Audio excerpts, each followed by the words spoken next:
श्री शिवाय नमस्तुभ्यम। हर हर महादेव। जय भोलेनाथ। जय महाकाल। दोस्तों, पंडित प्रदीप जी मिश्रा गुरुदेव की कथा सुनकर शिव महापुराण, जो उनकी पूर्णिमा शिव महापुराण थी, उस कथा में उन्होंने बहुत ही सुंदर उपाय बताए थे। और वही उपाय मैं आप लोगों के साथ वैसा की वैसा प्रयास करूंगी कि उसमें कोई भी बात इधर से उधर ना हो, और अच्छे तरीके से समझाने का प्रयास कर रही हूँ। आप अवश्य सुने। दोस्तों, किसका सपना नहीं होता कि हम स्वयं के मकान में रहें। जो व्यक्ति किराए के मकान में रहता है वह हमेशा यही सोचा करता है कि हमारा स्वयं का मकान होना चाहिए, क्योंकि हर महिला की तमन्ना होती है, हर महिला की इच्छा होती है कि हम उसे अपने हिसाब से सजाएं। हमारा मकान होगा तो हम ऐसा सजाएंगे, हम ऐसा रखेंगे, तो सभी की इच्छा होती है। साथ ही वाहन, 4 पहिया वाहन हो चाहे 2 पहिया वाहन हो, सबके पास होना ही चाहिए। सबकी इच्छा होती है कि हमारे पास हमारा खुद का व्हीकल्स होता तो हम उस पर घूमते, कहीं भी चले जाते। और गुरुदेव ने यही कथा में बहुत सुंदर से, बहुत ही अच्छी तरीके से समझाया था कि यदि आपको मकान या वाहन लेना है तो आप यह उपाय अवश्य करें, जिससे अति शीघ्र आपके जीवन में मकान भी बन जाएगा और जो वाहन लेने की आपकी इच्छा है वह भी पूरी हो जाएगी। आपको करना ही है, और यह उपाय सिर्फ पूर्णिमा के दिन ही किया जाता है, इसलिए आप विशेष करके इसको बहुत ध्यान से सुने। मैं उपाय बताऊं उससे पहले मैं आपसे एक रिक्वेस्ट करना चाहूँगी। आप अभी तक मेरे चैनल को सब्सक्राइब नहीं किया है आपने, तो अब कर लें, या आपने मेरी आवाज़ पहली बार सुनी है तो उस चैनल को सब्सक्राइब कर लें और बेल का आइकन दबा दें, जिससे जब भी कोई नया वीडियो डालूं तो आपके पास नोटिफिकेशन पहुंचे और आप उसको फिर से देखें।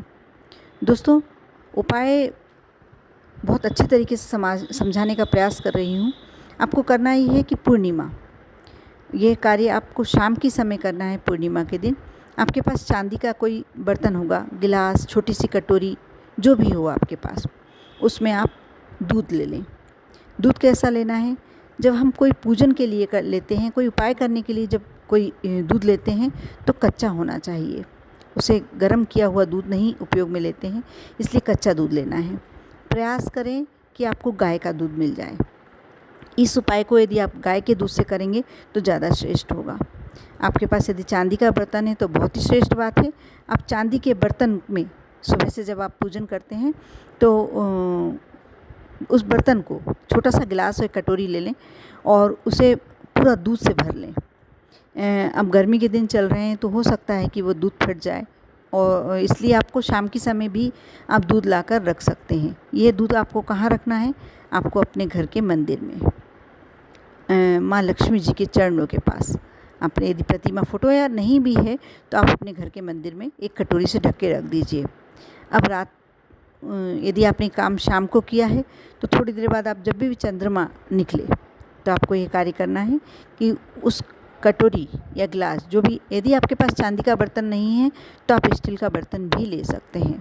आप परेशान नहीं होइए कि नहीं हमारे पास चांदी का बर्तन नहीं है, हम कैसे करेंगे उपाय। आप स्टील का बर्तन ले लीजिए। आप उस बर्तन को लेके जाएं, जब चंद्रमा निकल जाए तो आप एक और कार्य करके रखें। तुलसा जी का गमला रखा हो तो बहुत ही अच्छा है।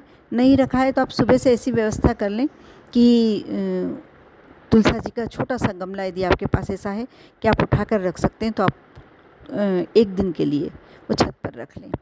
जब आप अर्घ देंगे, आपको इस कच्चे दूध से चंद्रमा को अर्घ देना है। जो उसका दूध गिरेगा, जो अर्घ देंगे, जब दूध चढ़ाएंगे तो नीचे गिरेगा, तो ये दूध कहाँ जाना चाहिए? तुलसा जी के गमले में जाना चाहिए। जब ये तुलसा जी के गमले में जाएगा तो स्वाभाविक है कि तुलसा जी की जो मिट्टी, गमले की मिट्टी है, उस दूध के कारण थोड़ी सी गीली हो जाएगी। आप चुटकी भर उसमें से, चुटकी भर नहीं, थोड़ी ज़्यादा ले लें। आपको थोड़ी सी ज़्यादा, आधी चम्मच करीब आपको उस मिट्टी को उठाना है। अपनी विनती कर लें पहले चंद्रमौली, जब अर्घ देंगे तो चंद्रमौलेश्वर या चंद्रमौली भगवान का स्मरण करते हुए आपको दूध से अर्घ देना है। और फिर थोड़ी सी मिट्टी उठाकर आप उसको एक लाल कपड़े में बांधकर और अपने पर्स में रख लें, अपनी तिजोरी में रख लें। और जब भी कहीं जाया करें तो आप कोई कार्य के लिए जा रहे हैं, कोई बिजनेस संबंधी कार्य के लिए, या आपको कोई ऐसा लगता है कि ये कार्य मेरा पूरा होना ही चाहिए, तो उसका तिलक लगा कर जाएं।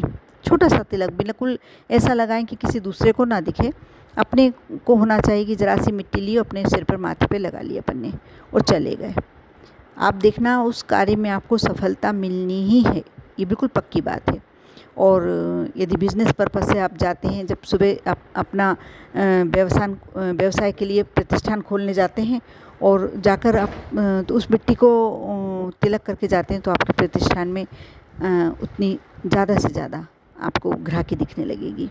कर देखिए, बहुत छोटा सा उपाय है, लेकिन गुरुजी देव ने अपनी कथा में बताया था और बड़े विश्वास के साथ, वो जब कथा में कहते हैं तो बड़े विश्वास के साथ कहते हैं कि आप एक बार करके देखिए, आप खुद देखेंगे कि इस उपाय को करने के बाद आपके जीवन में क्या परिवर्तन आया है। दूसरा पूर्णिमा का जो मैं उपाय बताने जा रही हूँ वो भी बहुत सरल है, वो भी गुरुदेव ने अपनी कथा में ही बताया था।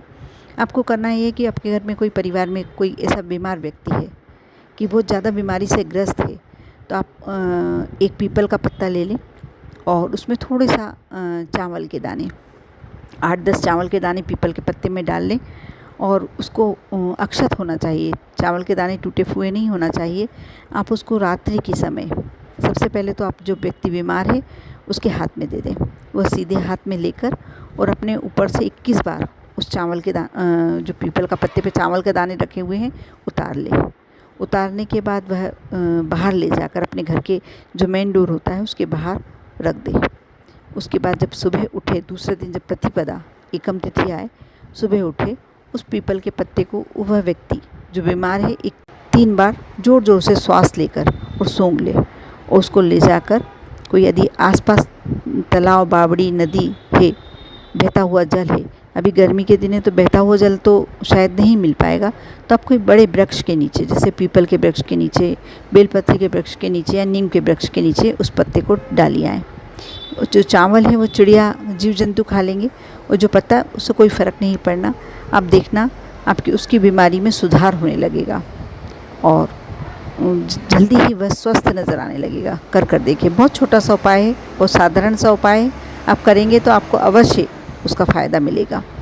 ओम नमः शिवाय।